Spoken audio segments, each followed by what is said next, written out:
Então, pessoal, nessa aula de hoje eu queria mostrar para vocês ali como que vocês podem desenhar, como é que se desenha ali as redes de sequência positiva, negativa e zero a partir do diagrama unifilar de um sistema elétrico de potência, tá?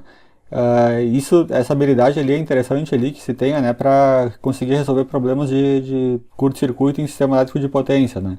Então, como eu já fiz algumas aulas ali sobre cálculo de curto-circuito, né, no sistema elétrico, eu não vou estar calculando curto-circuito nessa aula aqui, é mais para mostrar como é que você tem que proceder ali para desenhar os diagramas de sequência em função de um dado diagrama unifilar, né, de um sistema elétrico. Então, aqui ele pede, né, no exercício aqui que desenhe as três redes de sequência em função desse diagrama unifilar dado. Então, é um sistema aqui de 4 barras, tá? Dois transformadores, dois geradores aqui e um motor elétrico. Então, o que a gente vai fazer, tá? Primeiro vamos ver a rede de sequência positiva, tá? A rede de sequência positiva ela sempre vai levar todas as fontes aqui, né? Vocês vão ver que fonte ativa ela sempre aparece aqui só no diagrama de sequência positiva, né? No de sequência negativa e no de sequência zero ela não aparece, né? Porque a gente considera que as tensões geradas aqui nos geradores são equilibradas, né? Se elas não fossem equilibradas, a gente teria também tensão de sequência negativa, né? E também poderia ter na sequência zero, dependendo do tipo de desequilíbrio na tensão. Mas quando a gente considera normalmente o sistema elétrico em regime permanente trabalhando com tensões equilibradas, a gente só vai ter tensão aqui no diagrama de sequência positiva. Então, eu desenho aqui, ó, esses dois geradores aqui eles são conectados na mesma barra, né? Significa então que do ponto de vista aqui do circuito elétrico eles estão em paralelo. Então, como é que eu coloco eles em paralelo, né? O gerador ele tem a fonte, né, de tensão interna, que são essas duas fontes aqui. Então, aqui para o G1 e aqui para o G2. E ele tem também uma reatância interna, né? Poderia ter uma resistência também, mas geralmente a gente considera só a reatância do gerador. Então aqui ele tem a reatância dele, né? A reatância em série com o G1 e a reatância em série com o G2. E os dois estão em paralelo, tá? Porque os dois estão conectados na mesma barra. Aí depois, entre o gerador e a linha de transmissão, tem o transformador. Tá? Esse transformador, então, ele tem uma impedância série, que vai ser o XT1, que está representado aqui. Então, que liga aqui o paralelo dos dois geradores com a linha de transmissão. E depois, em série, com esse transformador aqui, a gente tem duas linhas, tá? Aqui são duas linhas em paralelo. Então, aqui eu tenho a reatância da linha L1, embaixo a reatância da linha L2, tá? As duas em paralelo. Depois eu tenho o transformador T2, tá? Tá aqui a impedância do transformador T2. E depois a impedância aqui do motor, tá? Que é esse XM aqui que se junta aqui com a referência. Geralmente em problemas de curto-circuito aqui também o motor ele vai estar atuando como gerador. Então pode ser que em alguns casos vocês tenham que desenhar também a fonte aqui, né? Que assim como a gente desenhou as fontes para os dois geradores, também o motor ele vai ter uma fonte associada aqui no diagrama de sequência positiva só no momento do curto. Mas nesse exercício, né, o autor ele encarou aqui o motor simplesmente como uma carga, então ele não colocou aqui a fonte aqui, né? Porque essa fonte ela só vai existir, né, no momento de um curto-circuito, né? Que daí o motor ele acaba atuando como gerador. Mas nesse caso aqui, né, como ele só pediu uma representação ali, sem pensar em problema de curto-circuito ou nada, simplesmente eu tenho só as fontes aqui referentes a esses dois geradores e o motor foi encarado como uma simples impedância aqui, né, o XM. Tá?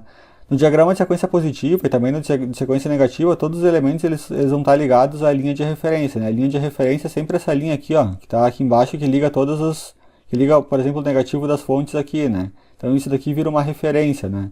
Para o diagrama de sequência positiva, é o ponto de 0 volts. E aí a rede de sequência negativa, ela é simplesmente igual, sempre vai ser igual à de sequência positiva, a única coisa que vai mudar é que, como ela é uma rede passiva, né, eu tiro as fontes aqui e ela fica simplesmente com a impedância dos geradores, tá?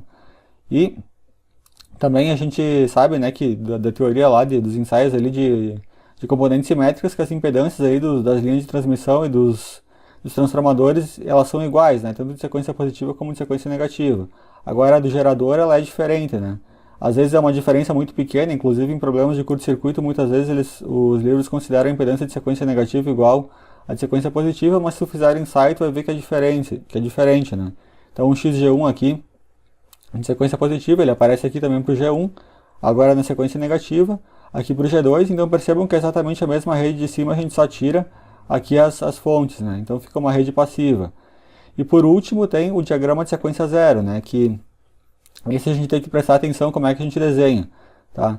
A conexão aqui dos elementos com a linha de referência, então essa daqui é a linha de referência, né, a linha de 0 volts do diagrama, ela vai depender ali basicamente do tipo de ligação dos componentes, né, se ele vai ser aterrado ou se não vai ser aterrado. Então a gente vai olhar aqui, ó, por exemplo, o gerador G1 ele é uma configuração Y aterrado, que está sendo mostrado aqui. E o gerador G2 ele é uma configuração Y, sem aterramento. Então, o que a gente vai ter aqui no diagrama? O G1, como ele tem aterramento, ele vai estar ligado aqui na referência do diagrama. E o G2, como ele não tem aterramento, ele é um Y normal, sem aterramento, ele vai ficar solto, aqui vai ficar aberto. Tá? Então, quando não é aterrado, quando o elemento é configuração Y não aterrado ou delta, ele vai ficar aberto aqui, ó, não vai se ligar na referência aqui do diagrama. Aí aqui, ó, entre os dois geradores ali, a gente tinha um transformador, né? Esse transformador ele é delta aqui na barra do primário e Y aterrado aqui na barra do secundário. Então, se a gente olhar aqui, ó, tem uma tabela aqui que é para os transformadores aqui de núcleo envolvente ou banco de transformadores monofásicos, né? Que isso aqui vem de ensaios de sequência zero. E se a gente olhar aqui, ó, para configuração Y aterrado delta, a gente tem esse desenho aqui. Do lado delta, que é o lado aqui do secundário aqui, ele fica aberto. Do lado primário, que é o Y aterrado, ele vai ter conexão aqui com a referência, né? Que é, no caso aqui, seria essa linha aqui. Então, ó, o primário aqui ele está em delta, então aqui ele vai estar aberto, ó, aqui está a parte que está aberta, e o secundário aqui, que é em Y aterrado, vai estar conectado com a referência, e aqui é a impedância de sequência zero do transformador. Então tem que tomar esse cuidado, né, de ver ali de qual lado que está em delta, né, para não inverter os lados, né. Então a gente sabe que o secundário é Y aterrado, então é essa barra aqui que vai ficar com essa impedância aqui aterrada. Se fosse o contrário, né, se fosse delta do outro lado e Y aterrado aqui no primário, eu teria essa impedância aqui, ela estaria vindo daqui para cá, e aqui estaria aberto, né? Seria o contrário. Então tem que tomar bastante cuidado ali, que não pode errar nisso daí. Aí as linhas de transmissão também, elas ficam como estão sempre, né? Não muda nada, porque a linha de transmissão não é aterrada, então ela simplesmente continua sendo um elemento sério aqui. E aí depois vem o transformador T2. O T2 é a mesma configuração aqui, só que o Y aterrado é no primário e o delta é no secundário. Então o delta vai ficar aberto aqui, no diagrama de sequência zero ele vai ficar aberto aqui no secundário, e no primário aqui ele vai estar ligado à referência, né? Então aqui, ó, X2T0, né? Reatância de sequência zero do transformador. E aqui, o motor aqui que é encarado simplesmente com uma carga, né? Com seria como se fosse uma reatância shunt, né? Ele não está sendo encarado como um gerador aqui. Então ele simplesmente fica ligado aqui na referência, né? Aqui aparece a reatância de sequência zero do motor. Então, o que maior pode trazer dificuldade, né, na hora de desenhar, que tem que tomar certo cuidado, é o diagrama de sequência zero. Né? Tem que ver quais elementos que estão ligados à Terra e quais que não estão. Né? Olhar a tabelinha lá dos transformadores para saber como é que é a ligação. O de sequência positiva e negativa vão ser sempre iguais, né? Sendo que o de sequência positiva é o único que vai trazer as fontes. Né? O de sequência negativa é sempre um diagrama passivo, né? Assim como o de sequência zero. Aí depois, na hora de calcular um curto-circuito, né, por exemplo, se o curto-circuito ele foi aqui vamos supor que seja na barra do transformador aqui, né, no secundário do transformador T1. Aí a gente tem que ligar todos os diagramas aqui a partir desse ponto, tem que observar, né, é bom sempre desenhar também as barras, né. Aqui a gente tem as barras no diagrama unifilar, mas é legal a gente desenhar também as barras aqui nos diagramas de sequência para saber o que a gente está desenhando, né. Se o curto fosse aqui, por exemplo, eu tenho que pegar esse ponto aqui, né, que corresponde a esse aqui no diagrama unifilar, desse cara aqui, ia pegar esse ponto no de sequência negativa, ia pegar esse ponto aqui no de sequência zero, e ia ter que ligar eles ali em paralelo ou em série de acordo com o tipo de curto, né? Monofásico, bifásico ou trifásico.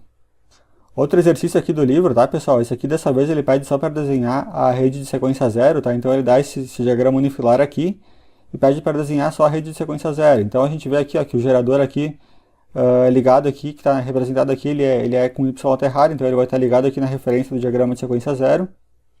Aí eu tenho um transformador aqui que é delta no primário e Y aterrado no secundário, então delta no primário está aberto aqui, Y aterrado no secundário aparece aqui, né? Aqui está a impedância dele, né, que poderia estar sendo desenhada aqui, né, conforme seria mais didático, né, que tivesse desenhado aqui, mas enfim, não faria diferença aqui nesse caso.